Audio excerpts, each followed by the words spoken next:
Hello everybody, I'm Dan. Welcome to my Java tutorial series. Throughout my tutorials I will teach you Java using just Notepad and the command prompt. The order in which my tutorials are organized on both my website at sb.append and my YouTube playlist is designed to maximize learning by building on concepts from prior tutorials. This tutorial is about the StringBuilder Append method. I'm going to open up my website, java.com, and select Begin. And scroll all the way down here to the StringBuilder Append method. In this tutorial, I will talk about the append method. The append method simply appends the value of the parameter to the value of the current string builder object. Now, there are more than a dozen overloaded versions of the append method that will allow you to pass in quite a few data types. The most popular version of the append method is the one with the string parameter. That version of the append method works like this. Basically, you got string builder type, and then your reference variable sb equals reference to a new string builder object, and we're invoking the string builder constructor and passing it a string literal here, right? Which will basically set the state of this object equal to apples. Okay. So then, from the reference variable sb, we're going to use the dot operator, invoke the append method, and we're going to basically provide the argument of the string literal and oranges. So now if we display SB to the console, it's going to display apples and oranges. All right, so notice that the append method changed the value or the state of the string builder object that contained apples to apples and oranges without reassigning the SB reference variable. Now this is because string builder objects are mutable, meaning that the value of the string builder object can be changed. Now the following code demonstrates the notable difference between string objects and string builder objects. So here I'm just declaring basically a new string, initializing it to the value of hello, right? And s is a reference variable pointing to that string object. And then I've got a string builder type, reference variable sb. I'm setting that equal to reference to a new string builder object and setting its value to hello, right? Okay, so the string class does not have an append method. It has a concat method, which is a concatenation, which essentially does almost the same thing. Right now, strings are immutable, meaning once you create this string object right here, it cannot be changed. The only way, now s is where you gotta think of that as it is a reference variable, so it's just pointing to this new string object. So if we say, for example, s.concat and then pass it this string literal argument here, world, right? It will, in fact, return, this method concat will return hello space world, right? But that's returned, let's say just to the left of this over here, right?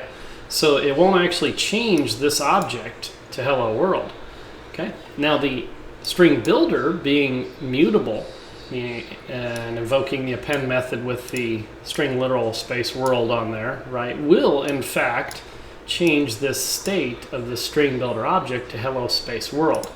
Demonstrate that by displaying these to the console. So s equals and then plus the value of s. So that'll just say s equals hello. And then if we display sb to the console, it'll say sb equals hello world. The only way that you'll ever get this reference variable to point to an object that says hello world is to reassign it, right? So in front of, like, for example, this whole statement here, if we had s and then equals, right, then that would be reassigning it to a new object created with hello world on there. So, okay, moving on. If you are unfamiliar with the difference between mutable and immutable objects, please watch my String Builder Introduction tutorial. I talk about that briefly in there, and I also talk about immutable objects in my string tutorials, part 1, 2, and 3, pretty extensively there. So here's a list of the various overloaded versions of the append method. So basically we can pass, we have got a Boolean parameter, a char parameter, a char array parameter, a char array parameter, with an int offset and an int length parameter there too. So for example, if we had a char array that had like the, let's just say ABC, right? ABC, D, E, F, let's do that, ABC, D, E, F, and we wanted to display, we wanted to append only DE, right? So we could set the offset as like 4, right? And then the length, length as like 2, right? Okay, so it's basically the way that one works there. Now, this next one here, append char sequence, and I haven't gone over char sequence yet. And char sequence is not a class. Char sequence is actually an interface, okay?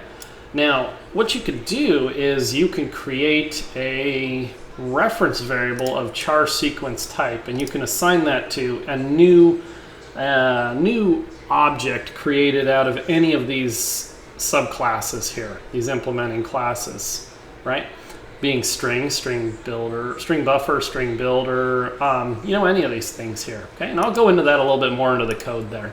And then you can also specify a starting and end there too as well for that if you wanted to basically pull a substring out of this char sequence here, okay?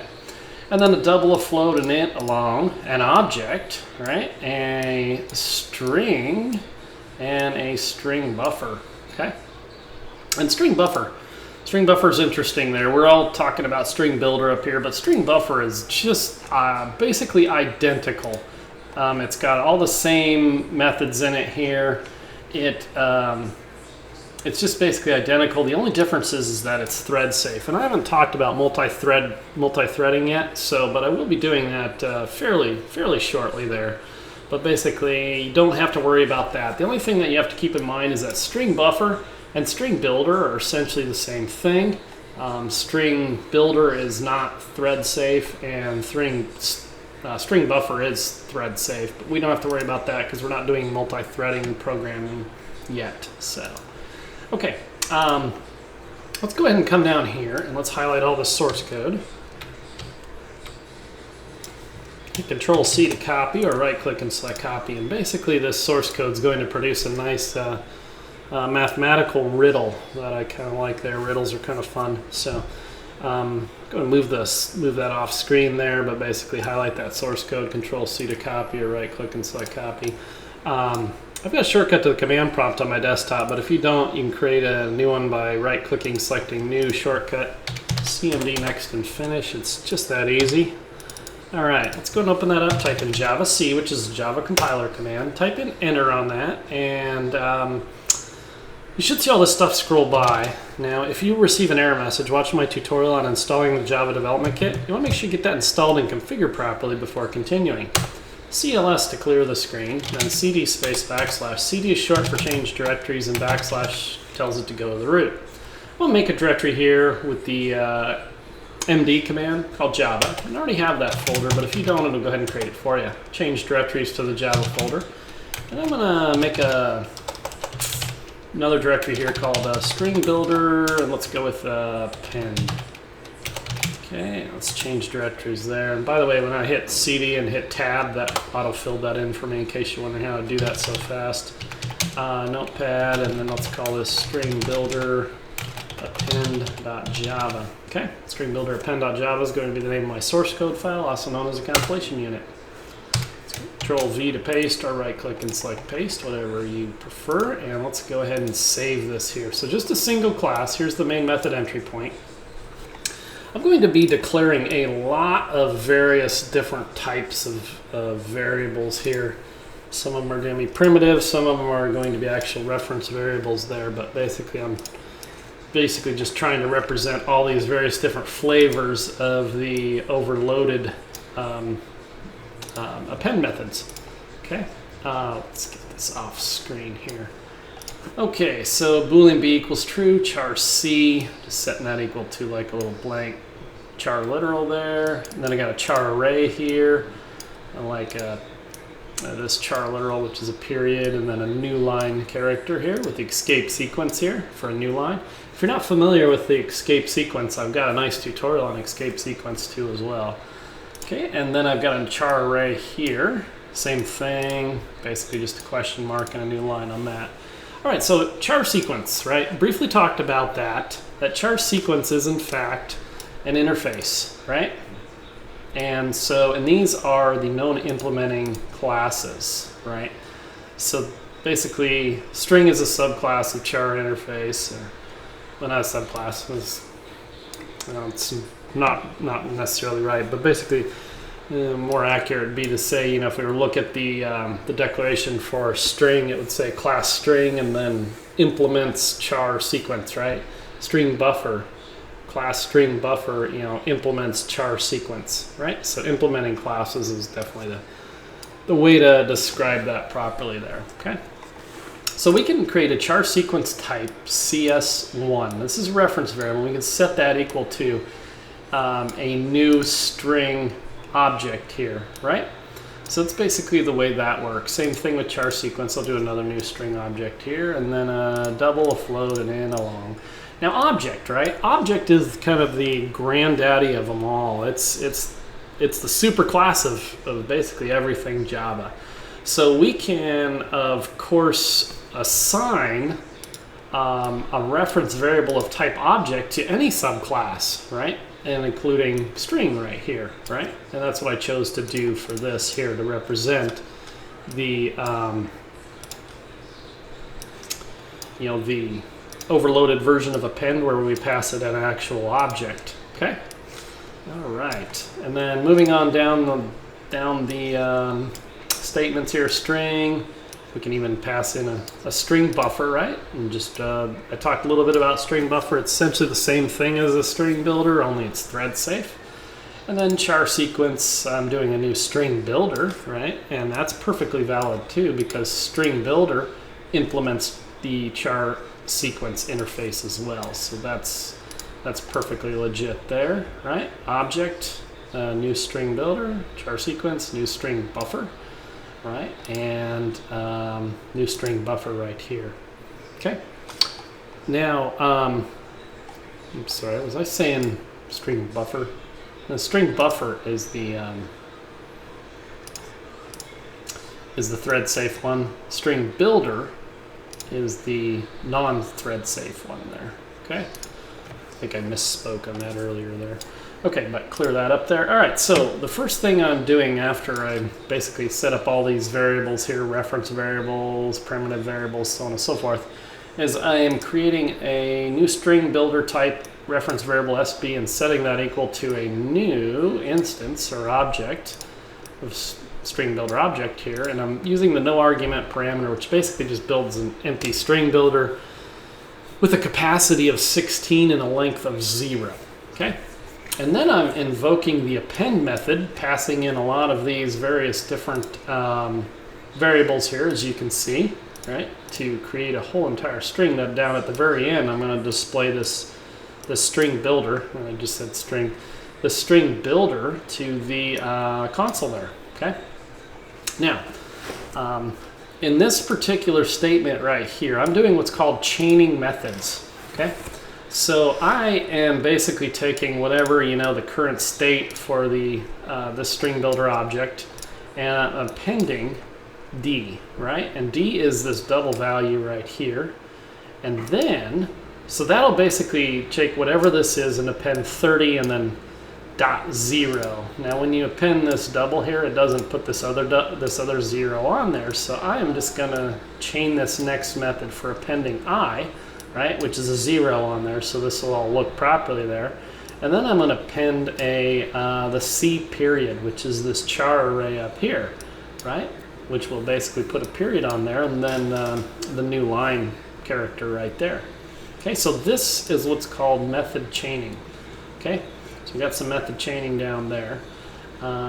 This other line right here where I'm taking CS2, right, and CS2 is this character sequence right here, and we have this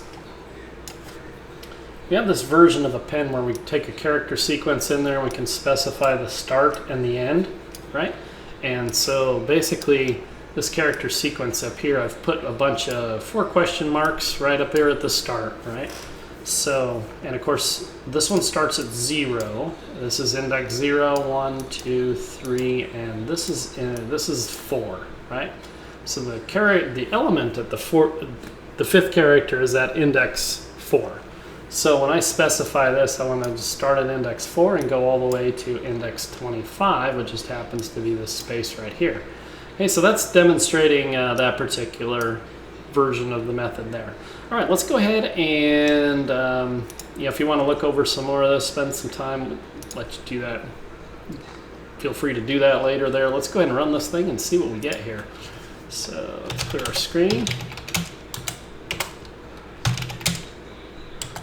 And let's run it. And maybe we'll clear the screen one more time to get less stuff on here.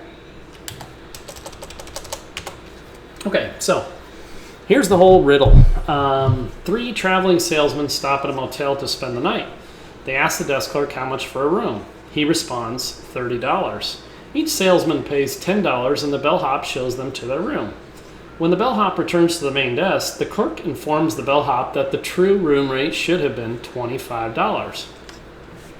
He hands the bellhop $5 bills and tells him to give the salesman their refund. On the way back to the room, the bellhop thinks to himself, 3 guys, $5. I'll pocket $2 and give them each $1 back. So he knocks on the door and hands them each $1 back. End of story, right? Okay, at this point, each of the salesmen paid $9 for the room. So 9 times 3 is $27. Now the bellhop kept $2. The room was originally $30. Where did the other $1 go? Okay, so that's the riddle there. So you can have fun with that one there. But basically, the whole entire purpose is demonstrating the append method and showing you what mutable is. We don't have to ever say like, sb equals sb.append like we would a string, right? Okay, so I'm going to go ahead and go over just a few things here, and I'm going to be doing one last thing to this here, my final thoughts here, but I'm just going to go ahead and go into the final thoughts. And I've covered a lot more than just the append method here, but I figured I'd take advantage of this particular one here to kind of go over like some other stuff, introduce you to some new concepts, just not like concepts you need to know, like the string buffer and everything like that, because I'll get to all of that in good time, but it's all just good to know to plant these seeds in there. So now when you have a method like the append method with so many overloaded versions, they tend to become gold mines for converting between data types. So let's say you want to convert a primitive double to a string, right? Okay, just out of the blue. Hey, I got this primitive double and I need to convert this to the string, right? Maybe to put it in some sort of message you displayed somewhere, right? Now there are many ways we could do this, but we know we can pass a double argument to the StringBuilder Append method. Now from there, we know that every class has inherited the toString method from the object class. Bingo, instant double to string conversion tool, right? And I'll go ahead and just paste something in right down here at the end, right? So we can run this here. So we can say string s equals basically a new string builder, and then we're going to chain some methods onto this new string builder object that we create right here, and that'll create an empty string builder object. And then I'm going to invoke the .append method, passing it this double value right here, 389.75. So at this point, when that method finishes executing, the string builder state will contain 389.75, and then we know because every object in Java inherits from the object class, and the object class has the toString method in it, we can return back toString, which will then, we'll use the assignment operator, assign string s, basically the string value of that. So voila, we can go ahead and treat this as like an instant double to string tool, conversion tool there. And with a lot of these other methods, right? I mean, if you needed to convert, let's say, a Boolean to a string, right? You could do essentially the same thing with this here too as well. So when you come across those, they're great tools for doing conversions. Just something to keep in mind on that there. As a matter of fact, here I'll just go ahead and just display this to the console here. Let's save this, recompile. Oh, well, you know what? Let's just do like s. Oh, what the heck, right? st, right? String st. S we already had assigned there, so let's go ahead and clear our screen, recompile this one.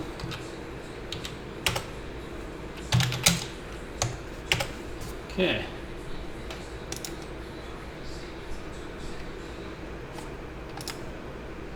Oh, I just displayed st. I'm like, whoops.